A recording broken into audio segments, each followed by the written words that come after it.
வண்டி வந்து வேகமாலாம் போகல, ஆனால் ஒரு ஃபீல் குட் பைக்காக இருக்குது. இந்த மெய்யழகன் படம்லாம் இருக்குல்ல, ஆக்ஷனும் இருக்காது, பெருசாக ரொமான்ஸாக இருக்காது, ஆனால் வந்து ஒரு மாதிரி வந்து ஃபீல் குட் மூவியாக இருக்கும்ல, அந்த மாதிரி இருக்குங்க. பரம்பரை இதே பொரிய வைக்கிறீங்களே, இன்னுமாடா நமக்கு போக மாதிரி இது. இந்த பாட்டு என்ன பாட்டுல, சே பறக்கும் ராசாலியே ராசாலியே நில்லு, இங்கே நீ வேகமா நான் வேகமா சொல்லு. இந்த பைக்குக்கு அந்த சாங் வந்து பர்ஃபெக்டா மேட்ச் ஆகுதுங்க.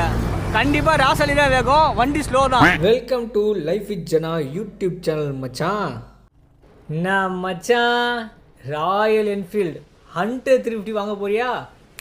இந்த வீடியோ உனக்கு தான் மச்சான். இந்த வீடியோவில் உனக்கு இந்த வண்டியை சும்மா புட்டு புட்டு புட்டு புட்டு வைக்கிறேன் மச்சான். எப்படி புட்டு புட்டு வைக்கிறேன்? அதுக்கு முன்னாடி ஃபஸ்ட்டு டேங்க் ஃபில் பண்ணிடுறேன். ஏன்னா அப்போ தான் மைலேஜ் செக் பண்ண ஈஸியாக இருக்கும். இந்த வீடியோவை ஃபுல்லாக பார்த்தீங்கன்னா உனக்கு தெளிவான ஐடியா கிடைக்கும் மச்சான். என்ன சொல்கிறேன்? ஓகே தானே மச்சான்? அதுக்கு முன்னாடி ஒரு தேங்க்ஸ் சொல்லிக்கிறேன். இந்த வண்டி கொடுத்த ஓனருக்கு ரொம்ப தேங்க்ஸ். இவருக்கு மட்டும் இல்லை, இதுக்கு முன்னாடி நம்மளுக்கு Triumph speed 400, Honda CB 300F, Aprilia RS 457, Continental GT, இந்த 4 வண்டியும் நம்மளுக்கு ரிவ்யூக்காக நம்ம நம்பி கொடுத்த நல்ல உள்ளங்களுக்கு நன்றி. சரி, வீடியோக்குள்ளே போயிடலாம் மச்சான். ஃபஸ்ட்டு பாசிட்டிவ் போயிடலாம். என்னடா பெரிய பாசிட்டிவ் கேட்குறியா?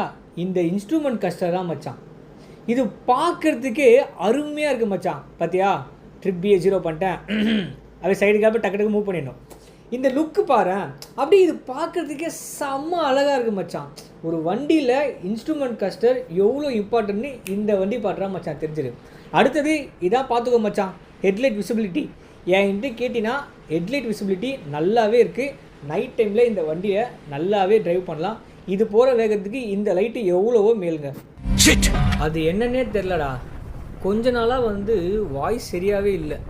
சளி பிடிச்சது இன்னும் சரியாகவே இல்லை மச்சான். அதனால் பழைய வாய்ஸில் பேச முடியல, கொஞ்சம் அட்ஜஸ்ட் பண்ணிக்கோ, சீக்கிரமாகவே ரெக்கவர் ஆகிடும் மச்சான்.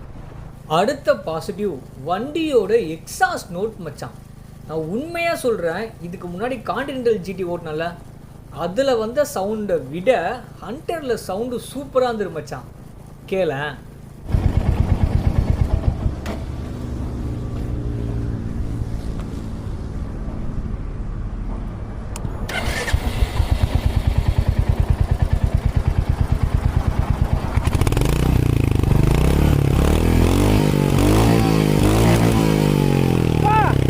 சவுண்டு தாறுமாறா இருக்கு, கேளுங்க. மறுபடியும் இன்னொரு ரவுண்டு.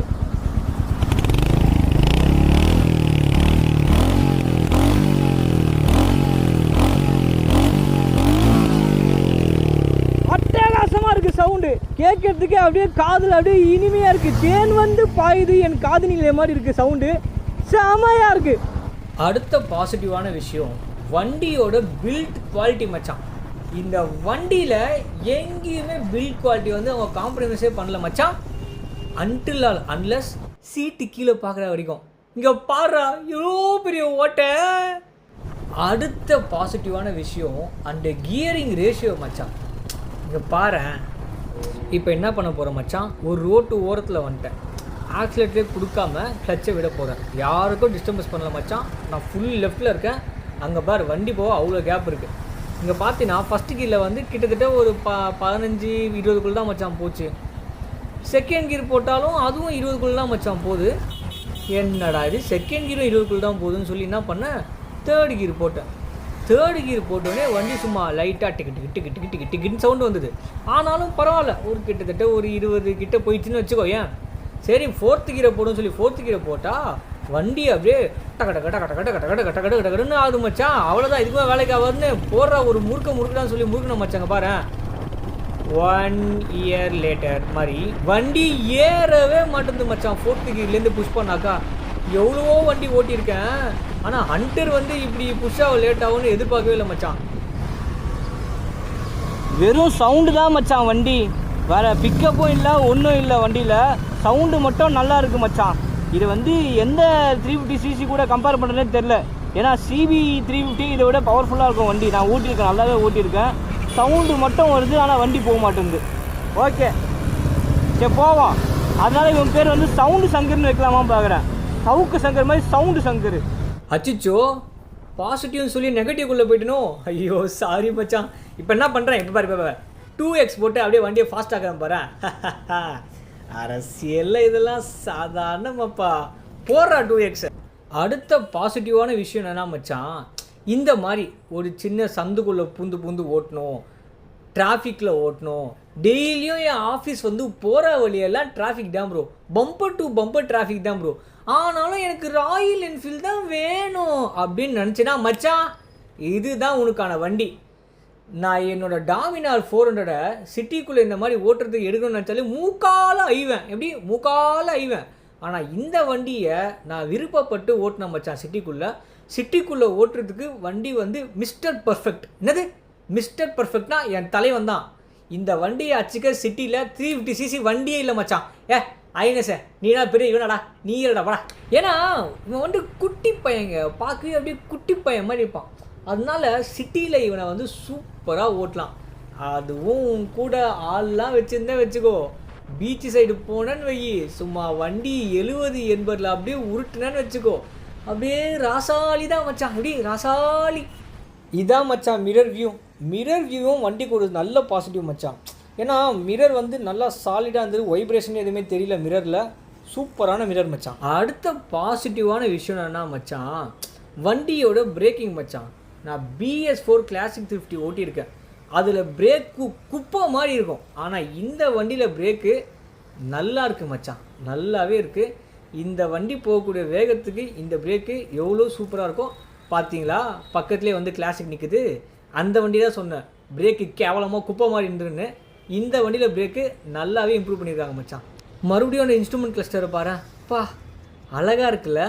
எனக்கு ரொம்ப பிடிச்சிருக்குடா ராயல் என்ஃபீல்டு மச்சானா. நீ யாரும் இல்லா காட்டுக்குள்ள நான் தான் ராஜா. எது ராயல் என்ஃபீல்டு அண்டர் தண்டா ராஜா.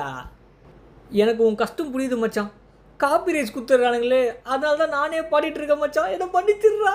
ஃபஸ்ட்டு இனிஷியலாக பைக் ஓட்டும் போது பிடிக்கலங்க, ஆனால் பரவாயில்ல வண்டி வந்து ஓட்ட பிடிச்சிருக்கு. என்ன ஒன்றா நம்ம எந்த பைக்கோடையும் இந்த வண்டியை கம்பேர் பண்ணக்கூடாது. இந்த வண்டியை கம்பேர் பண்ணாமல் இது மட்டும் ஃபீல் பண்ணி ஓட்டோன்னா வண்டி நல்லாயிருக்கு. யானை சவாரி நல்லா இருந்ததா ஃப்ரெண்ட், அப்படி தாங்க இருந்தது ரிவ்யூ. இப்படி தான் ராயல் என்ஃபீல்டு கன்னிகள்லாம் சொல்லுவாங்க, பைக் வந்து கம்பேர் பண்ணாதீங்க, கம்பேர் பண்ணாமல் ஓட்டிங்கன்னா சூப்பராக இருக்கும், ஃபீல் குட்டாக இருக்கும்னு. யாரும் இல்லா காட்டில் தானே நீங்கள் ராஜா, காட்டில் ஆட்கள் வந்துட்டா நீங்களாம் கூஜாடா. வாங்க ஃப்ரெண்ட் நெகட்டிவ்ஸை பார்க்கலாம். ஏம்பா இன்னும் என்ன நீ பைத்தியக்காரனவே நினச்சிருக்கிறல்ல நீ மச்சான். ஃபஸ்ட்டு நெகட்டிவ் இந்த வண்டியில் என்னென்னா ஃபால்ஸ் நியூட்ரல் மச்சான். சிட்டியில் எனக்கு ஃபால்ஸ் நியூட்ரல் விழுந்துகிட்டே இருந்தது, செம்ம காண்டாயிட்டம் மச்சான். ஃபால்ஸ் நியூட்ரல் விழுந்துகிட்டே இருக்கு மச்சான். ஃபஸ்ட் கீர்லேருந்து செகண்ட் கீர் போகும்போது கடைசியாக அப்பாச்சி 200 இந்த இஷ்யூ ஃபேஸ் பண்ணேன், அதோட இதில் இந்த இஷ்யூ ஃபேஸ் பண்ணுறேன். அதே மாதிரி என்னன்னு தெரியல, லோ ஸ்பீடில் போகும்போது வண்டி வந்து 2 வாட்டி வந்து ஆஃப் ஆச்சு. இது வரைக்கும் எவ்வளோ வண்டியில் ஓட்டியிருக்கேன், ஆனால் ராயல் என்ஃபீல்டு ஆஃப் ஆகும்னு சொல்லி எதிர்பார்க்கவே இல்லை. அடுத்த நெகட்டிவ் என்னென்னா, வண்டி வந்து ஹை ஸ்பீடில் செம்மையாக வாவ்லிங் ஆகுது மச்சான். இந்த 110 100ன்னு சொல்லி க்ரூஸ் பண்ணுறோம்ல, அப்போ வந்து ரோட்டில் வந்து ஒரு சின்ன ஒரு இது இருந்தாலும் அப்படியே வாவல் ஆகுது, சுத்தமாக வந்து கான்ஃபிடென்ட்டே இல்லை மச்சான். ஃபஸ்ட்டு இது. அடுத்த நெகட்டிவ் வண்டியோட பிரேக் தான் மச்சான். என்னடா இவன் இந்த பிரேக் நல்லா இருக்குன்னு முன்னாடி சொன்னேன் அப்படின்னு கேட்குறியா மச்சான், நல்லா சொன்னேன். அப்போ நான் வந்து ராயல் என்ஃபீல்டோட BS4 கூட தான் கம்பேர் பண்ணேன். ஆனால் நீ ஹைனஸ் கூட கம்பேர் பண்ணினா பிரேக் வந்து வேஸ்ட்டு மச்சாங்க. பார்த்தியா, நான் ஒரு இடத்துல பிடிக்கிறேன், பைக் கொஞ்சம் தள்ளி போய் தான் நிற்குது. ஏன் இந்த வண்டியில் பவர் இல்லைன்னு நீ சொல்கிறேன்னு இப்போ புரியுதா உங்களுக்கு? அந்த பஸ்ஸை நம்ம வந்து ஓவர்டேக் பண்ணோம், அப்போ நம்ம வந்து ஒரு 80ல் இருந்தோம், டக்கு ஓவர்டேக் பண்ணி நம்ம ஸ்லோ பண்ணலாம் பார்த்தா பைக்கு ஏறுறதுக்கே வந்து 2 days லேட்டர் ஆகுது. அதான் சொல்கிறேன், வண்டியில் வந்து பவரே இல்லை. டார்க் இருக்குது, இனிஷியலில் டார்க் இருக்குது, பட் வந்து ஹையர் ஆப்ஷன்ஸு சுத்தமாக வண்டியில் பவரும் இல்லை, டார்க்கும் இல்லை.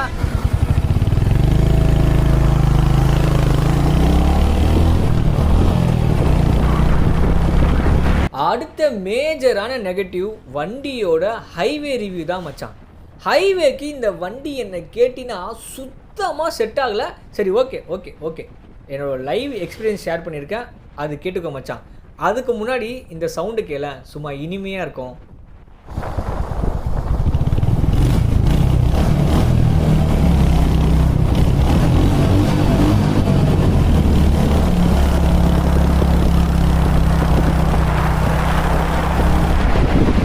சரி ஓகே மச்சான், கொஞ்ச நேரத்துக்கு ஹைவேல ஓட்டுறேன், அந்த சவுண்டை கேளு, அந்த ஃபீலை பாரு, செம்மையாக இருக்கான்னு சொல்லு மச்சான்.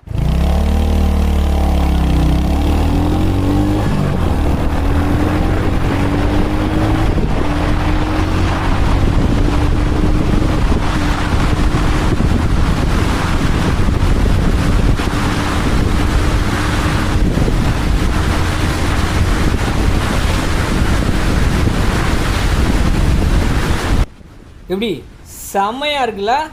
வெயிட் பண்ண மச்சான், இப்போ தான் ரிவ்யூ ஸ்டார்ட் ஆக போகுது. இருக்கேன் BS4 கிளாசிக் 350 ஓட்டியிருக்கேன். அது வந்து 80 மேலே போனாலே செம்மையாக வைப்ரேஷன் அடிக்கும். ஆனால் இந்த வண்டி வைப்ரேஷனே இல்லை மச்சான், உண்மையாக சொல்கிறேன். நான் வேறு க்ளவுஸ் கூட போடல, நான் செப்பல் தான் போட்டிருக்கேன். அது வேணும்னு போடல மச்சான், ஒரு ஃபங்க்ஷன் போகிறேன். நேற்று ஹாஸ்பிட்டல் போயிட்டேன், அதனால் செக் பண்ண முடியல. ஸோ இன்றைக்கி தான் கடைசி நாள் நம்மகிட்ட வண்டி இருக்கும் பார்த்தா, இன்றைக்கி ஃபங்க்ஷன் கூப்பிட்டான் ஃப்ரெண்டு, அதனால் அதுக்கு போகிற மாதிரி ஆகிடுச்சு. அதனால தான் மச்சான் இந்த கெட்டப்பு. சாரி, என்னை மன்னிச்சிருந்தேன். இது வந்து ஒரு எஜுகேஷன் பர்பஸ் தான். ஆக்சுவலாக நான் ப்ராப்பர் ரைடிங் கீஸ் போட்டிருக்கணும், என்னால் போட முடியல. என்னை மன்னிச்சிரு மச்சான். நீ இந்த மாதிரி பண்ணாத, நீ ஓட்டுறாண்டா ரைடிங் கீஸ்லாம் போட்டு ஓட்டு, ஓகேவா? சரி, பேக் டு டாபிக். எனக்கு நான் 120 ஓட்டிட்டேன் மச்சான். 120 130 டாப் ஸ்பீடே செக் பண்ணிட்டேன். அது வந்து சுத்தமாக வைப்ரேஷன் தெரில மச்சான், என்னன்னே தெரில எனக்கு. வண்டியில் வந்து வைப்ரேஷனே இல்லை. ராயல் என்ஃபீல்டு வந்து சூப்பராக பண்ணியிருக்காங்க, வைப்ரேஷனே இல்லாமல். ஆனால் நான் சொன்ன மாதிரி வண்டி வந்து ஹைவேல செம்ம போர். 4th கீரில் 120 போச்சு, அதுக்கப்புறமா 5th கீரில் ரொம்ப முக்கினால 130 போகுது. அதனால் நீங்கள் வந்து ஹைவே க்ரூசிங் ஸ்பீட் வந்து பார்த்தீங்கன்னா ஒரு 100ல் ஓட்டலாம் மச்சான், அவ்வளோதான். ஆனால் கண்டிப்பாக போர் அடிக்கும். பிரேக்கிங் இம்ப்ரூவ் ஆயிருக்கு, வைப்ரேஷன் ரொம்ப எனக்கு வைப்ரேஷனே ஃபீல் ஆகலை, என்னன்னு தெரில எனக்கு. சரி, ஓகேடா. யாருக்கு இந்த வண்டி, யாருக்கெல்லாம் இந்த வண்டி செட் ஆகும் அப்படின்னு கேட்டிங்கன்னா, ப்ரோ நான்லாம் தீவிர ராயல் என்ஃபீல்டு ஃபேனு. நான் சிட்டிக்குள்ளே தான் வண்டியை ஓட்டுவேன். எனக்கு ஃபேமிலி இருக்குது, என் அம்மாவை கூப்பிட்டு போகணும், என் ஒய்ஃபை கூப்பிட்டு போகணும், நான் ஆஃபீஸ் போகணும் அப்படின்னு நீங்கள் நினச்சிங்கன்னா உங்களுக்கான பர்ஃபெக்டான வண்டி தான் மச்சான் இது. ப்ரோ 100 என்ன ப்ரோ 100, நான்லாம் 70-80 தான் ஓட்டுவேன் அப்படின்னு நினச்சிங்கன்னா உங்களுக்கு இந்த வண்டி பக்காவாக இருக்கும் மச்சான். நீங்கள் ராயல் என்ஃபீல்டு கண்ணியாக இருந்தீங்கன்னா இந்த வண்டியை தாராளமாக வாங்குங்க, இல்லைனா ஹோண்டா ஐனஸ் போயிடுங்க. ஒரு காலத்தில் நேற்று காலையில் வரைக்கும் ராயல் என்ஃபீல்டில் கழுவி ஊட்டியிருந்தேன். ஆனால் பரவாயில்ல, இந்த பைக்கு வந்து அதை மாற்றிடுச்சு. ஏன் வந்து ராயல் என்ஃபீல்டு வண்டி வந்து சேல் ஆகுது இப்போ தாங்க புரியுது. கண்டிப்பாக உங்கள் பசங்களுக்குலாம் அந்த வண்டி வாங்கி கொடுங்க. ஏன்னா டியூக்லாம் வாங்கினா வச்சுக்கோங்களேன், வேகமாக எங்கேயாச்சும் ஓட்டிகிட்டு இருப்பாங்க. அதே இந்த வண்டி வாங்கி கொடுத்தா வச்சுக்கோங்க, பொறுமையாக தான் ஓட்டுவாங்க. வேகமாக ஓட்டணும்னு தோணினாலும் வண்டி அவனை பொறுமையாக தான் ஓட்ட வைக்கும். அந்த அளவுக்கு வண்டி வந்து ஒரு ஃபீல் குட் வண்டியாக இருக்குது. ஸ்லோ ஸ்பீடில் சூப்பராக இருக்குது வண்டி. ஸ்லோ ஸ்பீட்னா 100க்குள்ளே தான், 100 வரைக்கும் தான் வண்டி போவோம், அவ்வளோதான். ஆனால் அந்த 100 வரைக்குமே சூப்பராக இருக்குது வண்டி. ஆனால் திரும்ப திரும்ப எனக்குள்ளே இந்த கேள்வி ஓடிட்டே இருக்கு மச்சான். அது என்னன்னா மச்சான், நீ ஒன்று மட்டும் யோசிச்சுக்கோ, சிட்டிக்குள்ளே ஓட்டுறதுக்கு 350 cc உனக்கு தேவையா, அது மட்டும் யோசிச்சுக்கோ. சரி, ஓகே மச்சான், மைலேஜ் செக் பண்ணிடலாமா மச்சான்? இப்போ பார்த்தீங்கன்னா 110.2 கிலோமீட்டர் ஓட்டியிருக்கேன்டா. இங்கே பாரு, பெட்ரோல் பங்க் வந்துட்டேன். இப்போ என்ன பண்ண போகிறேன், டேங்க் ஃபில் பண்ணி எவ்வளோ மைலேஜ் கொடுக்குன்னு சொல்ல போகிறேன். போகுமா? பெட்ரோல் ஃபில் பண்ண ஆரம்பிச்சிட்டாங்க. சரி, ஓகே, உங்களுக்கு வந்து ரீடரை காட்டுறேன். ரீடர் போயிட்டே இருக்கு. எவ்வளோனா கடைசியாக 3.9 மச்சான். சரி, ஓகே, கேல்குலேட் பண்ணுறோமா? 110.2 டிவைடட் பை 3.95, கிட்டத்தட்ட 28 மச்சான் மைலேஜ். பார்த்துக்கோ.